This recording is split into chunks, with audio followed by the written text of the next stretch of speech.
Assalamualaikum warahmatullahi wabarakatuh. Halo adik-adik, berjumpa lagi dengan saya, Fatriawati Baluntu. Kali ini kita akan belajar tentang ayo beriman kepada kitab Allah. Iman kepada kitab-kitab Allah berarti mempercayai bahwa Allah menurunkan kitab kepada para nabinya sebagai pedoman hidup umat dari nabi tersebut. Kitab-kitab itu berisi perintah, larangan, janji, dan ancaman Allah Subhanahu wa Ta'ala. Kitab-kitab tersebut merupakan firman Allah Subhanahu wa Ta'ala berupa wahyu yang dibukukan. 4 kitab tersebut yaitu Taurat, Zabur, Injil, dan Al-Quran.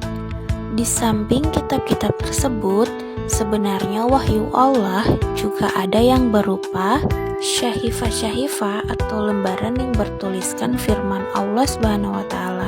Kitab-kitab Allah Subhanahu wa Ta'ala yang wajib kita imani, yang pertama adalah Taurat. Taurat adalah kitab Allah SWT yang diturunkan kepada Nabi Musa alaihissalam sebagai pedoman hidup Nabi Musa alaihissalam beserta umatnya. Yang kedua adalah Zabur. Zabur adalah kitab Allah yang diturunkan kepada Nabi Daud alaihissalam sebagai pedoman hidup Nabi Daud alaihissalam beserta umatnya. Kitab Zabur itu berisi peringatan, nasihat, dan beberapa hikmahnya. Baiklah adik-adik, selanjutnya tentang kitab Injil. Kitab Injil adalah kitab Allah Subhanahu wa Ta'ala yang diturunkan kepada Nabi Isa alaihissalam sebagai pedoman hidup bagi Nabi Isa alaihissalam beserta umatnya. Dan yang terakhir adalah Al-Quran. Al-Quran sendiri adalah kitab Allah Subhanahu wa Ta'ala yang diturunkan kepada Nabi Muhammad Sallallahu Alaihi Wasallam sebagai pedoman hidup umat Islam. Al-Quran merupakan kitab terakhir yang diturunkan Allah Subhanahu wa Ta'ala untuk menghapus kitab-kitab terdahulu beserta ajarannya. Adik-adik, itulah 4 kitab yang telah kita pelajari. Selanjutnya, bagaimana cara beriman kepada kitab-kitab Allah Subhanahu wa Ta'ala? Yang pertama, cara beriman kepada kitab sebelum Al-Quran. Kita harus yakin bahwa Allah menurunkan kitab suci kepada Nabi dan Rasul sebelum Muhammad. Kitab seperti Taurat, Zabur, dan Injil adalah wahyu Allah yang berisi pedoman hidup di masa lalu.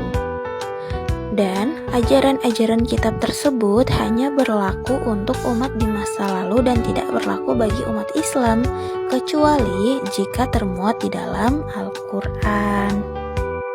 Selanjutnya, cara beriman kepada kitab-kitab Allah berikutnya adalah kita meyakini Al-Quran adalah wahyu Allah Subhanahu wa Ta'ala kepada Nabi Muhammad. Al-Quran adalah pedoman utama umat Islam. Kita harus membaca, memahami, dan mengamalkan ajarannya sebagai bentuk ibadah kepada Allah Subhanahu wa Ta'ala. Adik-adik yang dirahmati Allah Subhanahu wa Ta'ala, orang yang beriman kepada kitab-kitab Allah memiliki ciri-ciri seperti berpedoman pada ajarannya, menjalankan perintah, bersikap optimis, hidup terarah menuju kebaikan, menghargai orang lain, bersikap toleran, bergotong royong, berbuat baik, dan mencintai sesama. Adik-adik, itulah ciri-ciri orang-orang yang berpedoman pada ajarannya ya. Semoga kita semua termasuk orang-orang yang di dalamnya. Selanjutnya, manfaat bagi orang yang beriman kepada kitab-kitab Allah Subhanahu wa Ta'ala antara lain memperkuat keimanan kepada Allah, memiliki petunjuk kebenaran, pedoman untuk menghindari perselisihan, mengenal sejarah, ketenangan hati, sikap toleran, pengetahuan luas, dan optimisme untuk kesuksesan dunia dan akhirat. Halo adik-adik semuanya, itulah materi kita pada pembelajaran kali ini. Sekian dari saya. kasih. Wassalamualaikum warahmatullahi wabarakatuh.